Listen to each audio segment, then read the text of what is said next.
So I got the cam and rockers and all of that in, and the valves adjusted, and I was degreeing the cam in, and I found some problems. So stay tuned, and we're gonna go over some valve events and center lines and what's going on. Stay tuned. All right, so I went back and forth checking some stuff just to make sure that I had all my ducks in a row. Um, this this cam is supposed to be 110 lobe separation, and it's supposed to have 222 degrees of duration at the valve. I thought we're seeing some discrepancies. So I thought possibly they're rating it with 0 lash instead of the 10 thousandths lash. But I'm not an overhead cam guru, but I'm pretty sure that most overhead cams are rated I know they're rated at the valve, but they're rated at the valve with the proper lash setting. So just to make sure, I went back and made the lash be 0 and reran the numbers. It's better, but it's still not what the cam card says. The intake center line on the intake is correct. The intake center line on the exhaust is not correct. So that means the lobe separation is the lobe separation's wrong, and the intake center line's wrong ultimately, because it should be 110, 110, so that's plus 0, right? But it's 110 on the intake and 112.75 on the exhaust, so therefore that would be like 111 and 3/8 lobe separation, so that would be the intake center line would ultimately be plus 1 3/8 to get to that 110. So, and again, this overhead cam stuff is complicated because the center line is moving with the rocker arm because of the way it arcs through the rocker in its sweep. The center line moves at the camshaft. So, you got to have good geometry. That's why this overhead cam stuff is a nightmare to manufacture the cam, because you've got to have all of this rocker geometry, and where the center line, like the center of the radiused foot and the center of the lobe and the height of the rocker, and there's just so many variables that go into. Because with all overhead cam stuff, you don't design a lobe, you design valve motion. And then through the geometry, the software outputs what the lobe has to look like to equal that valve, the valve motion. So that's why good geometry, when you set this stuff up, we'll get off on a rabbit trail, but like 2300 Fords are literally the worst. People put longer valves and smaller base circles, and they do all this crazy stuff, and then the rocker's all jacked up, and it's all over the place, right? So if you got a cam that's whatever, after you do all that junk, the cam is just, it's not even in the same zip code of what it was ground as. And then, generally speaking, even with this, when you check valve motion, the valve motion will be symmetrical. But when you look at the lobe itself, if you just run the lobe is like severely asymmetrical, and it's got a humongous inverse radius on one side because of the way the rocker sweeps the cam. It has to be like that to get symmetrical valve events on either side of the lobe. So anyway, this thing is just not, again, it's fine for this application because it don't matter. We just needed a fresh cam to not be a turd and wore out. I got 2 motors This one, the factory one, the rockers are wore slime out and the cams wore out. I pulled a valve cover on another motor that's still completely together, and it's the same exact way. So it was just easier to buy one. But I just seen this when we was degreeing it, and I just bring it to light that, you know, it just, there's just a lot of variables. And if you don't check stuff, if this was a real hot rod max effort deal, you know, we're down several degrees on duration. So, you know, that would matter to me.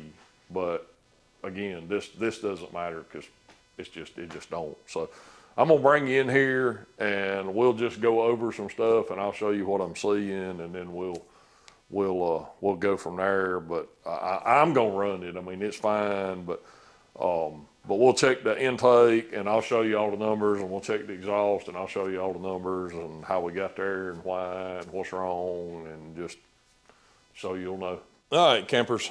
So we got, it's on the base circle. We're coming around on intake valve opening.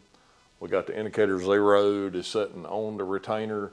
There is no lash. The lash is zero. And so as you come around, we're gonna bring it to 50, just because that's where the card's rated at 50.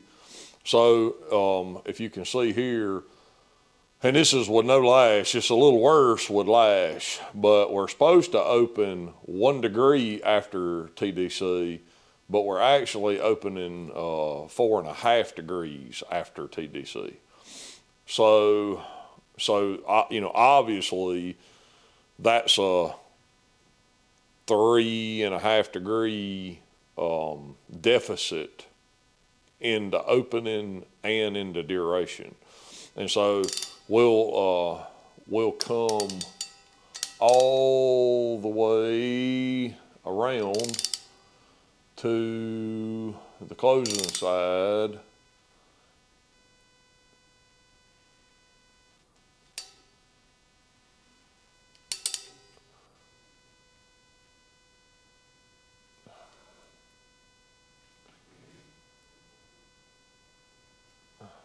Give me time.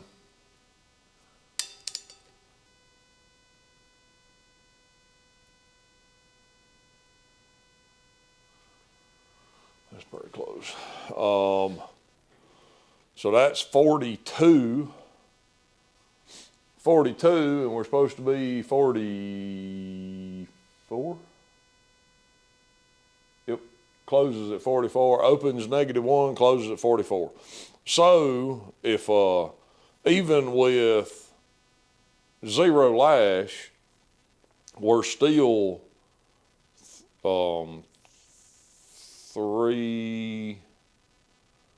5 degrees short of duration.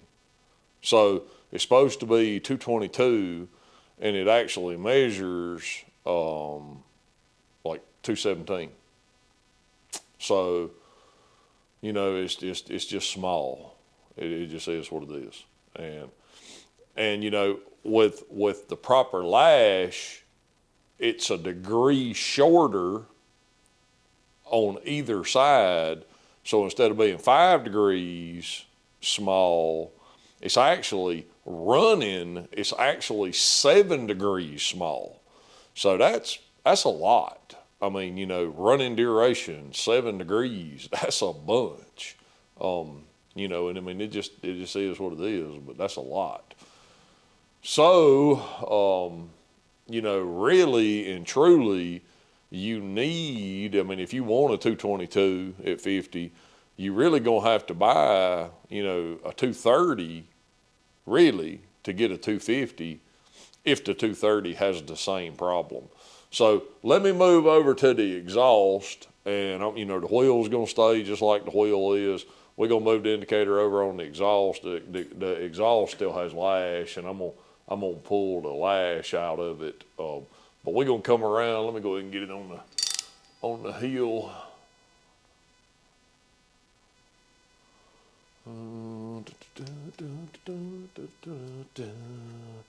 Everything is junk and you can't get nothing made right.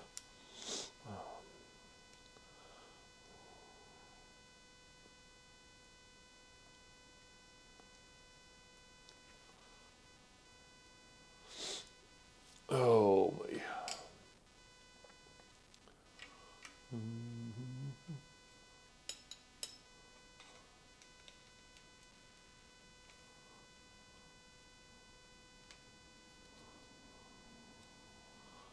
just put just a little bit of preload in it just to know we got it.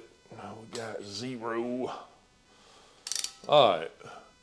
Yeah, we on the base circle, so we're gonna bring her around here to 0. Try to turn this indicator. Hopefully you can see. Let me look in the camera and see if you can see it.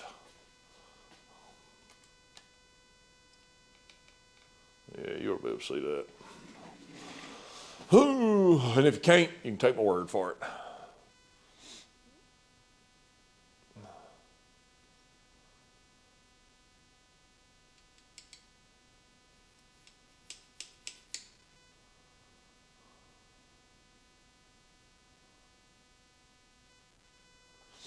I think that's good.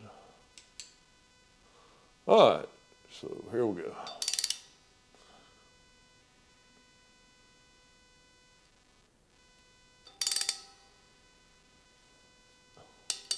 And I run right by it again.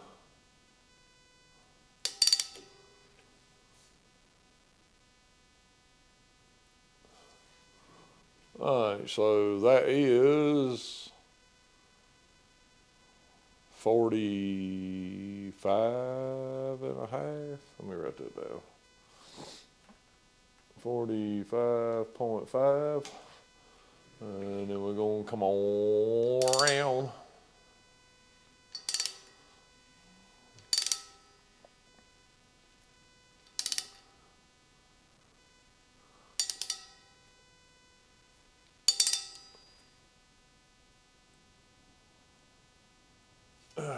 Dadgummit. That's just a smidgen, I missed it.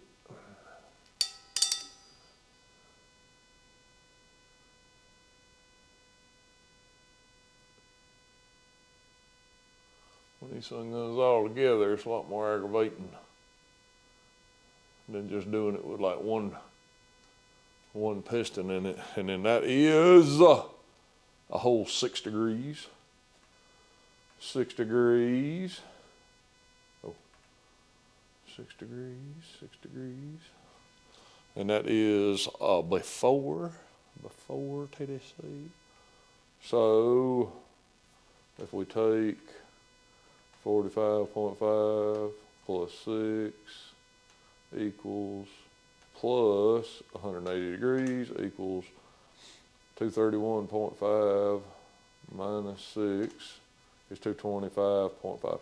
So the exhaust, imagine that, the exhaust is actually 3 degrees bigger than the card says, and the intake is, what I say, 5 degrees smaller than the card says. And it's the same lobe on both sides, supposedly. So make it make sense. Let me see. I'll put a picture of the cam card up here. I'm looking at the lobe numbers, and it don't have lobe numbers. But it says the duration is 222 and 222. The only difference in, because this geometry from the exhaust side to the intake side, this geometry is symmetrical. So literally, the intake lobe is this way, right? The asymmetrical shape, I'll put a picture on the screen. The asymmetrical shape is one way, and then literally on the exhaust lobe, it's flipped over. It's a mirror image. So how it's different, I don't know. And then so let's check the center line, because we know the center line is correct over here, but I've already checked this one and it was wrong and the duration's wrong. So, and well, I mean, their duration's wrong on both of them, so I mean, it just is what it is. But let's check the center line over here again and double verify that the center line is wrong over here, and then we'll figure out what the lobe separation is, because we know what the intake center line is over here, and we can take this one, add them up, divide them by 2, and then that'll give us lobe separation. So we'll go down to peak lift. All right, so we're gonna go clockwise till we get to 50, right there, and we're gonna take a reading. And that reading is 77.5. So let's write that down. 77.5. All right, and then we're gonna go back the other direction till we get to peak, and then we're gonna come past 50 so we can go back in the direction of rotation, because we got timing chain slop and we got to make that chain slop go away. And we are 149. 149. So 149 plus 77.5 equals, divided by 2 equals, I didn't do that right, I hit too many buttons, plus 77.5 equals, divided by 2. So that is 113.25. So if we take, let me write that down, 113.25. All right, so if we take 113.25 plus 110 equals, divided by 2, dadgummit, I keep hitting multiply instead of divide. I don't like this calculator.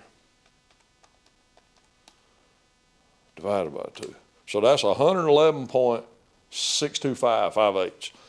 So it's supposed to be 110, so it's a degree and 5/8 wide.